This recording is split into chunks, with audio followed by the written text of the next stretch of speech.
Hi everyone, welcome back to my channel. In today's spotlight video, I'm showing you Galeandra chapaense. I have this plant from July last year, which is less than a year under my care.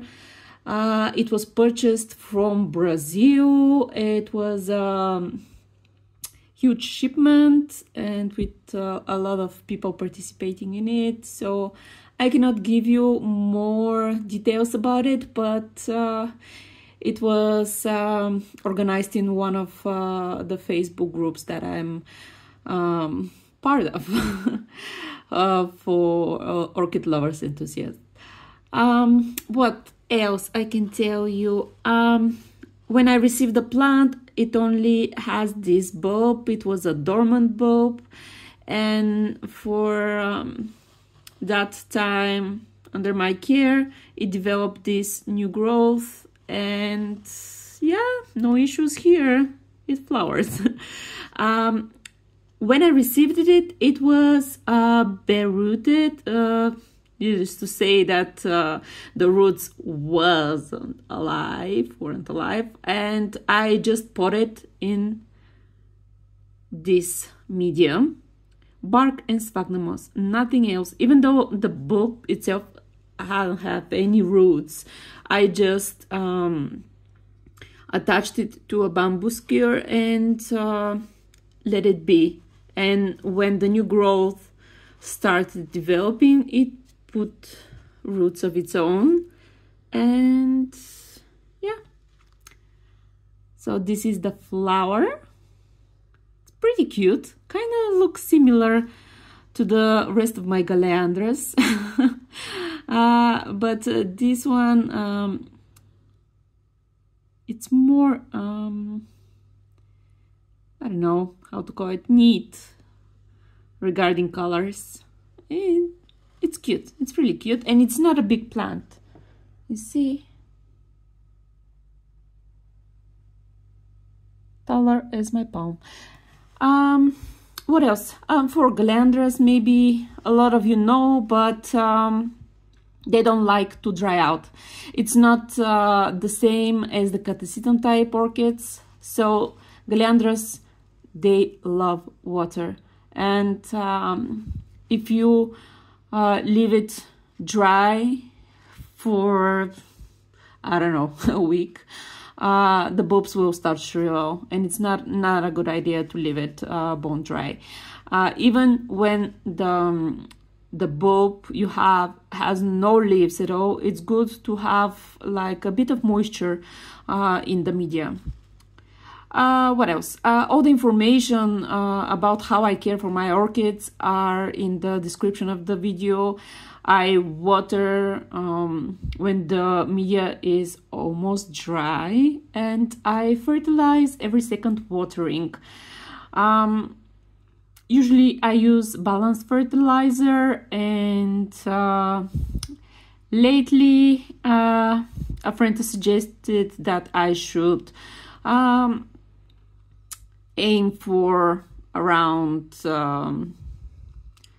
95 ppm of my fertilizer, so that's what I'm doing right now, and it's still every second watering I fertilize. So far so good. I'm keeping an eye on the media if there are any deposits, salt deposits from the fertilizer, but yeah, pretty much that's it for this cute plant. So I'm switching to Bulgaria now. Здравейте, приятели! В това видео искам да ви покажа Галеандра чапенсе или чапаенсе, трудно за произнасяне. Имам растението от юли месец миналата година, което прави по-малко от година под моите грижи. Съответно, това е първият цвят на растението. Купувано е от Бразилия чрез обща поръчка във Фейсбук. Нямам много информация. Имам сайта Bella Vista, може би някои от вас ги знаят. Оттам е купувано това сладкище. Като дойде, беше само ето тази булбичка с едни доста спържени коренчета отдолу, които естествено не бяха живи.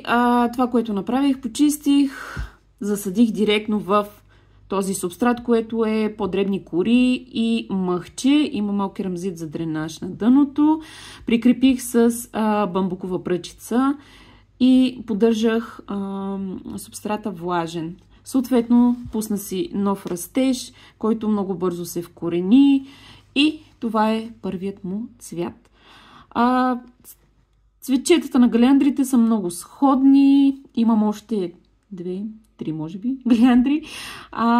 И цветовете са наистина много сходни. Не е голямо растение, или поне за сега не е голямо растение, защото имам и една друга галеандричка, която трябваше да е уж компактна. В момента минава 30 см. Но, както и да е, за тази, какво да ви кажа, галеандри, ако решите да гледате, в никакъв случай не ги оставяйте да седат сухи. Къде ми е фокуса? Защото за разлика от катасетум тип орхидеите или така наречените моркови, те не спят. Не и в истинския смисъл на думата. Дори когато останат без листа, е хубаво да поддържате съвсем лека влага в субстрата, но в никакъв случай не ги оставяйте задълго абсолютно сухи. Ще започнат да се сбръчкват, губят корени и така нататък. Буквално всичките ми галеандри целогодишно ги гледам, поливайки. Рядко се случва да изгубят напълно листата си. Туря през поливка, като напоследък, последните 2 туренета се опитвам горе-долу да достигам около не повече от 100 ppm на турта. Ще видим как ще им се отрази, но продължавам да туря през поливка. За тази конкретно поливам, когато субстрата е почти напълно сух. Не напълно сух, почти. И така, изключително лесни са за разцъфване галеандрите.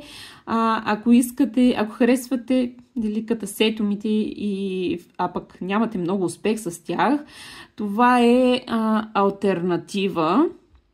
Цъфтят много готино, някои от тях имат много приятен аромат. Изключително лесно. Нещо друго, което забравих да кажа, е, че цъфтят револверно. Т.е. този цветонос след време цветчето ще започне да увяхва, но от тук ще започне да се развива нова пъпка и така постепенно винаги имате цветче. Една от другите ми галеандри буквално последния път цъфтя 8 месеца, като постепенно изкарваше цветче след цветче. Не се сещам нещо друго, което да споделя за това растение.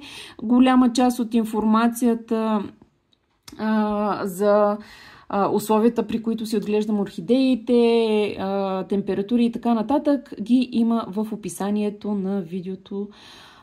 Така че имате цялата информация. Ако имате някакви въпроси, спокойно задавайте ги в коментарите. Ще се радвам, ако имате интерес към видеята ми и винаги се радвам на обратна връзка. Толкова от мен и от тази прекрасна галеандричка. До скоро!